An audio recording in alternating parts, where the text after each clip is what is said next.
রংপুর বিভাগের কোনো উপদেষ্টা নিয়োগ হয়নি। বারবার বৈষম্য শুধু রংপুরের সঙ্গে কেন করা হবে?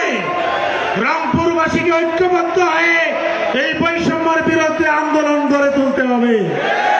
সম্মানিত ভাইরা, দেশের সব জায়গায় গ্যাস যায়, রংপুরে গ্যাস আসে না। দেশের সব জায়গায় জনসভার একটি অন্যতম দাবি আমাদের তিস্তা মহাপরিকল্পনা বাস্তবায়ন। লালমনিরহাট জেলার 5টি উপজেলা, বিশেষ করে আমার আদিতমারি কালীগঞ্জ, প্রত্যেক বছর এই বন্যার সময় আমরা চিন্তিত থাকি কখন দাদা বাবুরা পানি ছেড়ে দেবে। আমাদের স্থায়ী ক্যাম্পাস করে নাই।